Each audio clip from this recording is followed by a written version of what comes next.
So కవిత విషయంలో ఒక twist అనేది కనిపిస్తుంది సార్. ముఖ్యంగా కవిత భావోద్వేగంతో రాజీనామా చేయడం అది ఆమోదయోగ్యం కాదు అంటూ కూడా కొంతమంది న్యాయ నిపుణులు చెప్తున్నారు.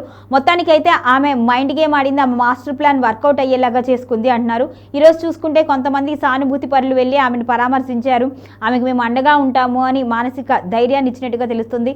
మరొక వైపు చూసుకుంటే తాను ఖచ్చితంగా కాంగ్రెస్ పార్టీలో చేరుతుంది అంటూ కూడా మల్రెడ్డి రంగారెడ్డి లాంటి ఎమ్మెల్యేలు కొంతమంది వ్యాఖ్యలు చేశారు. మొత్తానికైతే కవిత ఎపిసోడ్ అనేది చాలా ఇంట్రెస్టింగ్గా ఉంది. మరి అసలు కవిత నిజంగా కాంగ్రెస్ వైపు వస్తుందా, లేదంటే కొత్త పార్టీలో రాణిస్తుందా, లేకపోతే ఆమె ప్లాన్ చేసినట్టుగా ఎమ్మెల్సీ పదవి ఊడిపోకుండా ప్రజాదరణ పొందుతూ నేను రాజీనామా చేశాను, చైర్మన్ ఆమోదించలేదు అనే ఉద్దేశంతో ఆవిడ అలానే కొనసాగుద్దా? మొత్తానికి కవిత మాస్టర్ ప్లాన్ వెనుక వ్యూహం ఏంటి అనుకోవాలి సార్? మా గౌరీ, మీకు అట్లాగే ఓల్గా న్యూస్ ప్రేక్షకుల నమస్కారం. ఇప్పుడు రాజకీయ చౌరస్తాలో కవిత నిలబడింది. అంటే తమ తమ నిలవులు తప్పిన తమ మిత్రుల శత్రుల గురు గదరాసుమతి అని పద్యం ఉంటుంది, సుమతి శతకం పద్యం. అందుకని ఇప్పుడు మొన్నటిదాకా బీఆర్ఎస్ మిత్రులందరూ వాళ్ళ శత్రువులు అయింది తనకు కదా. నిలవు తప్పినప్పుడు అనువు కాని చోట అధికులం అని రాదని కూడా మాట ఉన్నది. అనువు కాని చోట అధికులం అంటే ఇట్లాగే ఉంటుంది. అందుకని ఆమె రాజీనామా ఎపిసోడ్ దాదాపు జరిగి 3 నెలలు అయిపోయింది ఆమె రాజీనామా చేసి. ఈ 3 నెలలలో ఎక్కడా కూడా మనకి చలనం లేదు. ఆమె ఉన్నట్టా పోయినట్టా ఎవరు చెప్పలేదు. నిన్న మాత్రం విధాన మండలి చైర్మన్ గుత్తా సుఖేందర్ రెడ్డి గారు మాత్రం ఈమె ఏడుపు చూసిన తర్వాత మీ భావోద్వేగంతో ఈ రాజీనామా సమర్పిస్తున్నట్టు అనుకుంటున్నాం నేను అని డైరెక్ట్ హింట్ ఇచ్చేశాను. ఆ మాట అధిష్టాన వర్గం, ముఖ్యంగా కాంగ్రెస్ అధిష్టాన వర్గం నుంచి లేకుండా ఉండదు. అధిష్టానం అంటే ఇక్కడ స్పీకర్ను పెద్దగా రాహుల్ గాంధీ, ప్రియాంక గాంధీ, సోనియా గాంధీ నియంత్రించారు. కానీ ఇక్కడ లోకల్ పాలిటిక్స్ లో రేవంత్ రెడ్డి లేకుంటే మహేష్ కుమార్ గౌడ్ వీళ్ళు నియంత్రించాలనుకుంటారని. అయితే దానివల్ల ఆ మాట మాట్లాడింది. అంటే ఆమె రాజీనామాను ఆమోదించారు అని మనకు అర్థమైంది ఇప్పుడంతా కదా. రాజీనామాను ఆమోదించండి అని చెప్పి పోయింది. మరి సభా సాక్షిగా చెప్తే లాభం లేదు. స్పీకర్ ఫార్మాట్ లో ఇవ్వాలి. స్పీకర్ ఫార్మాట్ లో ఇచ్చినా అన్నది ఇచ్చిన ఆయన ఏం చేసింది, నిన్న ఆ డ్రామా చూసిన తర్వాత భావోద్వేగం అని స్పష్టమైంది అని అటుపక్క ఇటుపక్క సభకంతా తెలిసింది. రాజీనామాను ఆమోదించకపోవచ్చు అని నేను అనుకుంటున్నాను. ఆమోదిస్తే పరిణామాలు వేరుగా ఉంటాయి, 2 ఉంటాయి. ఆమోదిస్తే పరిణామాలు ఏంటంటే ఇప్పుడంతలో ఒక 3-4 నెలల లోపలికి ఎలక్షన్ రావు. జనవరిలో ఉన్నాం, మొదట్లో ఉన్నాం కనుక ఏప్రిల్లో మన పశ్చిమ బెంగాల్, అట్లాగే తమిళనాడు, పుదుచ్చేరి, కేరళ ఎన్నికలు జరుగుతున్నాయి. అయితే ఆ 4 రాష్ట్రాల ఎన్నికలతో పాటే ఉప ఎన్నికలు కూడా జరుపుతారు. ఇప్పుడు ఎవరైనా చచ్చిపోయినా సరే ఈ 4 నెలల లోపలనే కావు.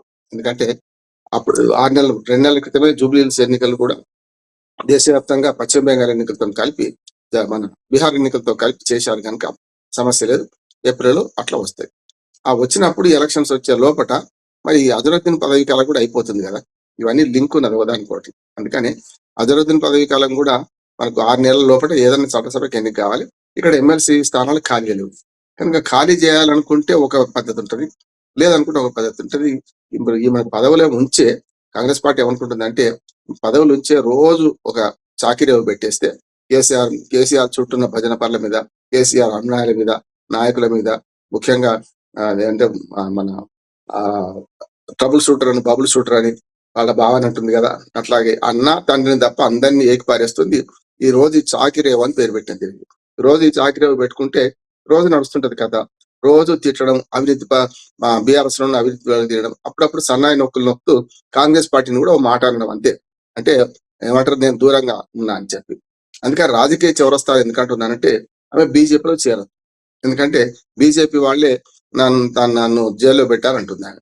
జైల్లో పెట్టినప్పుడు వీళ్ళు ఎవరు రాలేదు అంటుంది. అది కూడా తప్పే అంటున్నాను కదా. అందరూ పోయారు, ములాఖాత్ చేశారు.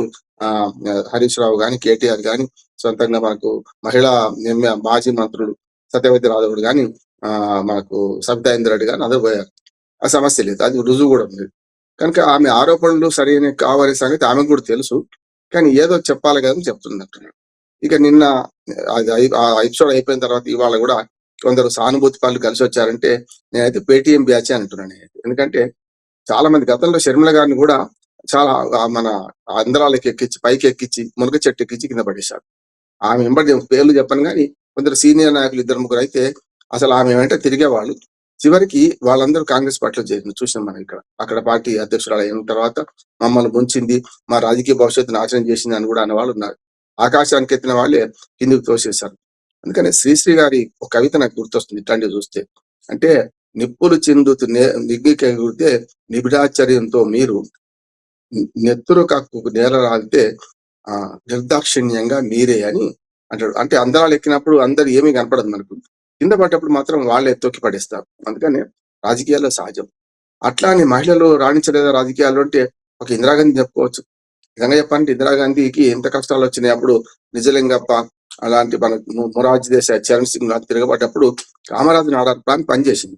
అంటే వారసత్వంగా రావచ్చు ఇందిరాగాంధీ. కానీ మధ్యన లాల్ బహదూర్ శాస్త్రిని తీసుకొచ్చి సమాచార ప్రసార శాఖల మధ్య పనిచేసి ఒక ఆయన చనిపోగానే మా ప్రధానమంత్రి అయిందంటే ఒక 3 ఏళ్ళు కష్టపడింది. ఇప్పుడు కామరాజ్ ప్లాన్ అంట అందని సీనియర్లు అందరిని పక్కనట్టమ్మా, నీ తోటి నీకు చెప్తే వినే వాళ్ళని పెట్టుకోమన్నాడు. ఆమె అద్భుతంగా నెహ్రూ తర్వాత ఒక సంవత్సరం తేడాల మరి 16 ఏళ్ళు పరిపాలించింది నా దేశాన్ని. అట్లానే మన దేశవ్యాప్తంగా మహిళా మనులు లేరా అంటే జయలలిత వారసత్వం కావచ్చు. కానీ వారసత్వ రాజకీయాల నుంచి వచ్చినా కూడా ఆయన సొంతంగా ఎంజి రామచంద్రన్ భార్య జానకి రామచంద్రన్ కూడా ఈమెను జయలలితను పక్కదొప్పి అంటే శివన్ దగ్గర రానియకుండా చేస్తే ఏమైంది చూసినాం కదా. తర్వాత ఆమె ఉన్న రోజులు ఆమె ముఖ్యమంత్రిగా అటు డిఎంకే ముఖ్యమంత్రిగా ఉన్నారు. దుశ్శాసన పర్వం కూడా చూశారు. శపథం చేసి మరి నేను రాజకీయాల్లో కొనసాగితే నేను వచ్చి మళ్ళీ ముఖ్యమంత్రిని వస్తా అని చెప్పి ఛాలెంజ్ చేసి పోయి మళ్ళీ వచ్చారు. మమతా బెనర్జీ కాంగ్రెస్ పార్టీ నుంచి విడిపోయినాడు, చాలా మంది అపహాస్యం చేశారు. ఈమెతో ఏమవుతుంది, కాంగ్రెస్ వర్సెస్ కమ్యూనిస్టులు ఉన్నారు కదా, మధ్యన వచ్చి ఏమేం చేస్తాం అనుకున్నారు. అసలు కాంగ్రెస్ చచ్చిపోయింది. ఆమె కాంగ్రెస్ ఇవాళ తృణమూల్ కాంగ్రెస్ 3 సార్లు హ్యాట్రిక్ కొట్టింది. ఆమె ముఖ్యమంత్రి 4వ సారి ఇప్పుడు మళ్ళీ ఇప్పుడు చేయాలి. అట్లా చూడవచ్చు. మాయావతి కాన్శీరాము అండతో ముందుకొచ్చి అన్నాడు ఓట్ హమారా రాజ్ తుమ్హారా నహీ చలేగి అని నినాదంతో వస్తే 10 ఏళ్ళు ఆయన కష్టపడితే అధికారం రాలేదు. ఆయన చనిపోయిన తర్వాత ఆమె అధికారంలోకి వచ్చింది మన మాయావతి. అంటే అప్పుడు సామెత ఉండే పార్లమెంట్ లో, మాయా మమత జయ అని, లేకుంటే జయ మాయా మమత అని ఉండేది. ఈ 3 పేర్లు పెట్టేవాళ్ళు చాలా మంది. అంటే ఆ పవర్ఫుల్ లీడర్స్ వీళ్ళందరూ కూడా. ఇప్పుడున్నదంతా కూడా వారసత్వంగా వచ్చిన లీడర్లు అన్న అండను, తండ్రి అండను, మన తమ్ముడి అండను చూసుకొని వచ్చిన వాళ్ళు ఎవ్వరు కూడా పెద్దగా మన నిభాయించుకోలేదు. కానీ కొన్నిసార్లు ఉంటది. ఉదాహరణకు స్టాలిన్ కడిమల్ని తీసుకొచ్చారు. కనిమొళికి పార్లమెంట్ వారికి పాత్ర ఇచ్చారు, రాష్ట్రంలో ఈయన పంచుకున్నారు అక్కడ. అట్లానే జగన్మోహన్ రెడ్డి గారు కూడా అట్లా చేస్తుంటే రాష్ట్రంలో ఎక్కడ పార్లమెంట్ కాడ పంపిస్తే అయిపోయింది, పెద్ద సమస్య ఉండకపోయేది షర్మిల గారిని. అట్లాగే ఇక్కడ కూడా మరి ఆ పని చేశారు. కేసీఆర్ గారు ఆ పని చేశారు. కొడుకుని ఇక్కడ, కూతురుని అక్కడ పార్లమెంట్ పంపించారు.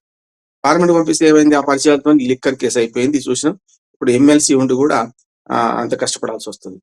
సుప్రియా సూలే కూడా ఉన్నది. ఆమె శరద్ పవార్ కు ఒకే ఒక కూతురు, కొడుకులు లేరు కనుక ఆమె. ఇప్పుడు చూస్తున్నాం పార్లమెంట్ సాక్షిగా 3 ఒకే కుటుంబ సభ్యులు, సోనియా గాంధీ అట్లాగే ఇటుపక్క రాహుల్, ప్రియాంక ఉన్నారు. రాహుల్ గాంధీ, ప్రియాంక గాంధీ కూడా పదవులు పంచుకునేట్టు ఉన్నదాకా ప్రియాంక గాంధీ క్రియాశీల రాజకీయాల్లో ఉన్నా కూడా పదవులు రాలేదు. వయనాడు ఎంపీగా ఆమె కూడా ఇవాళ అద్భుతంగా రాణిస్తున్నది. ఇప్పుడు అక్కడ కూడా అదే పోటీ మొదలైంది. అంటే రాహుల్ గాంధీ పనికిరాని వాడు, పెద్దగా నాయకత్వ ప్రతిపటం లేదు, ఇందిరాగాంధీ లాంటి నాయకత్వ పట్టి ఉంది, ముఖకరులు అట్లాగే ఉన్నాయని చెప్పి, రూపురేఖలు కూడా అట్లాగే ఉన్నాయని చెప్పి ఇవాళ ఆమెను కీర్తిస్తున్నారు. అంటే ఇవన్నీ ఎపిసోడ్లు చూస్తే కొంచెం ఎవరి పంచనం చేరి వాళ్ళు వచ్చిన వాళ్ళు పెద్ద గాలే. స్వతంత్రంగా ఆలోచించి కొంత దూకుడుగా పోయిన వాళ్ళు మాత్రమే రాజకీయాల్లో మహిళలు రాణించారు. ఇప్పుడు కవిత గురించి చెప్పాలంటే ఆమె ఏదైతే ఇప్పుడు రాజకీయ చౌరస్తాలు నిలబడదో ఆమె భవిష్యత్తు తెలుసుకోవాల్సిన బాధ్యత ఆమె మీదే ఉంది. ఎప్పుడు కూడా రాజకీయాల్లో హత్యలు ఉండవు, ఆత్మహత్యలు ఉంటాయి. ఒకవేళ నిజంగానే నిలదొక్కుని రాజకీయాలు రాణిస్తారా, లేదా కునారీలు పోయి ఎక్కడో మళ్ళీ కాలగర్భంలో కలిసిపోతారా, చరిత్రలో నిలిచిపోతారా అనేది రేపు ప్రజలు తీర్పు చెప్తారు. అది కాక పార్టీ పేరు కూడా తెలంగాణ జాగృతి అనే మాట వస్తున్నది. ఎందుకంటే తెలంగాణ అనే పదం టిఆర్ఎస్ నుంచి తెలంగాణ అనే పదం పోయిన తర్వాత అన్నిట్లో ఓటమే అయింది. చూడండి మీరు, 2014లో టిఆర్ఎస్ పేరు మీద ఎన్నికయ్యారు, 2018లో టిఆర్ఎస్ పేరు మీద ఎన్నికయ్యారు, 2023కి వచ్చేకల్లా మీకు భారత రాష్ట్ర సమితి అని వచ్చిన తర్వాత అన్ని ఓటములు ఎదురని, పార్లమెంట్ లో 1 సీట్ రాలేదు, అసెంబ్లీలో చావు తప్పి కనుగొట్టమైనట్టు అధికారం పోయినా 39 సీట్లు వచ్చినాయి, కొంచెం నయమే అనుకోవచ్చు. అట్లా చూసుకుంటే ప్రతి ఎన్నికల్లో శృంగభంగం అవుతుంది, ఉప ఎన్నికల్లో కూడా చూస్తే. కనుక ఇవాళ తెలంగాణ సెంటిమెంట్, తెలంగాణ అనే పదబంధాన్ని, పేగుబంధాన్ని తెప్పుకున్నది కనుక ఈ పార్టీ నష్టమే వస్తుంది అనుకుంటున్నారు. మళ్ళీ పునరుద్ధరించే అవకాశం కూడా లేదని కేసీఆర్ గారు స్వయంగా చెప్పింది. టెక్నికల్ గా ఒకసారి టిఆర్ఎస్ నుంచి బీఆర్ఎస్ మార్చిన తర్వాత చేయలేమన్నాడు. ఆ 2 పార్టీలు వేరు ఉంచుకుంటే ఏం కాకపోతుంది, జాతీయ పార్టీ భారతీయ రాష్ట్ర సమితికి, రాష్ట్ర పార్టీకి తెలంగాణ రాష్ట్ర సమితి అంటే అయిపోయాయి. కానీ ఏదో ఉద్ధరిస్తామని అంటే 2 పాడాల మీద కాలు పెట్టడం, అంటే ఆకాశాన్ని నిచ్చెన వేయడం వల్ల వచ్చిన సమస్య. ఇక 3వది ఏంటంటే ఈమె కూడా తెలంగాణ అనే మన పదాన్ని వాడుకొని తెలంగాణ జాగృతి అని పెడితే మనకి బాగానే ఉంది పేరు. కానీ అది ఎన్నికల్లో పోటీ చేయాలంటే ఇవాళ లక్షల మన వేల కోట్ల రూపాయలు ఖర్చు కావాల్సి వస్తుంది. మట్టి ఏం కాదు. ఒక పార్టీ నడపడం ఎంత కష్టమో అనేది పవన్ కళ్యాణ్ స్వయంగా చెప్పిండు మొన్ననే. మన ఆంధ్రప్రదేశ్ లో చిరంజీవి పార్టీ మూసేసుకుపోయిండు. చాలా మంది పార్టీలు వచ్చినాయి పోయినాయి, ఉబ్బలో పుట్టినాయి, మగలో మారిపోయినాయి. ఇప్పుడు కోదండరాం లాంటి ఉద్యమకారుడు గాని, గతంలో విజయశాంతి గాని రకరకాల పార్టీలు పెట్టారు. మన దేవేంద్ర గౌడ్ గారు కానీ చూసాం. తెలంగాణ పేరు మీద పెట్టిన పార్టీలు కూడా ఉన్నాయి. ఇట్లా ఇవన్నీ చూసుకుంటే అర్థమవుతుంది ఏంటంటే పార్టీలు ప్రజలు ఆదరిస్తూనే ఉంటాయి. ఒక పార్టీ నిలబడాలంటే దానికి గ్యాప్ ఉండాలి, ఆ వాక్యం ఉండాలి. ఇవాళ ఆ వాక్యం ఉందా అంటే లేదు కదా. 3 పార్టీల మూడు ముక్కలు నడుస్తుంది. 2 జాతీయ పార్టీలు బలంగా ఉన్నాయి. తెలంగాణలో 8 పార్లమెంట్ సీట్లు, బీజేపీ 8 పార్లమెంట్ సీట్లు కాంగ్రెస్ గెలుచుకున్నది. ఇటు పక్కన బీఆర్ఎస్ ఎట్టి పరిస్థితుల్లో ప్రధాన ప్రతిపక్షంగా రాష్ట్రంలో నిలుస్తుంది. చూసాం కదా, మొన్న సర్పంచ్ ఎన్నికల్లో కూడా 2వ స్థానంలో ఉంది, బీజేపీ 3వ స్థానంలో ఉంది, కింది పోయింది. అట్లా చూసుకుంటే ఈ 3 పార్టీల మధ్యన మరి ఈమె నిలుస్తుందా గెలుస్తుందా అంటే కాలం సమాధానం చెప్తే ఆమె పోయే తీరు మాత్రం బాగాలేదు అనుకుంటున్నాను. అయితే నా ఉద్దేశం, రాజకీయ విశ్లేషకుడుగా ఆమె మీద కోపం లేదు, కానీ ఆమె పోయే తీరు బాగాలేదు. ఆమె ఎవరికి నష్టం చేస్తుంటే బీఆర్ఎస్ నష్టం చేస్తుంది. కనుక బీఆర్ఎస్ శ్రేణులు ఎవరు కూడా ఇందులో పోరు అనుకుంటున్నాను. ఎవరైనా కోపం వచ్చిన వాళ్ళు కేసీఆర్ గారి మీద కోపం వచ్చిన వాళ్ళు ఎవరైనా ఉంటే ప్రధాన నాయకులు ఎవరికి పోతారని నేను అనుకుంటలేను. చిన్న చితక వాళ్ళు పోయినా కూడా వాళ్ళ ప్రాబల్యం తక్కువనే ఉంటుంది. అందుకని తెలంగాణ జాగృతిలో ఒక్కరినైనా సరే మహిళా నాయకురాలుగా ఆమె తీసుకొచ్చిందా?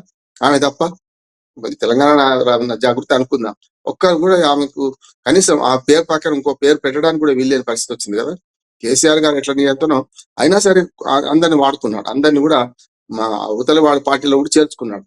ఇక్కడ అది లేదు ఇది లేదు కదా. కనుక కవిత భవిష్యత్తు అగమ్య గోచరంగా అనిపిస్తుంది నాకైతే. ఇప్పుడైతే గుర్రం ఎగరానవచ్చు, మనం అంతా తీసేయాల్సిన అవసరం లేదు. ఏదైనా ఫలితం వస్తే రేపు 2028 ఎన్నికలు. ఇప్పుడు ఢిల్లీ బహు దూర్ హై. ఒకవేళ ఆమె కనుక తెలంగాణ జాగృతి పేరు మీద తొందరగా పార్టీ పెట్టి రిజిస్ట్రేషన్ చేసి రేపు స్థానిక ప్రభుత్వాల ఎన్నికలు, ఉదాహరణకు ఎంపీటీసీ, జెడ్పీటీసీ, మున్సిపాలిటీ ఎన్నికల్లో చిన్న చితక పోటీ చేస్తే ఏం జరుగుతుందో చూద్దాం. అంటే ఒక లిట్మస్ టెస్ట్ కావాలి దేనికైనా కూడా. ఆ లిట్మస్ టెస్ట్ అవుతుందా, రేపు స్థానిక ప్రభుత్వాల ఎన్నికలు మొదలు పెడుతుందా, లేకుంటే అసెంబ్లీ ఎన్నికల దాకా అవుతుందా అని చూడాల్సింది. ఆమె అడుగు మొదటి అడుగు పడ్డది, పార్టీ పెట్టలేదు. మొదటి అడుగు ఏంది, పార్టీ నుంచి పోతా అని, ఎమ్మెల్సీ రాజీనామా చేస్తా అని. ఇవి జరిగిన తర్వాత దాన్ని బట్టి ఊహించవచ్చు.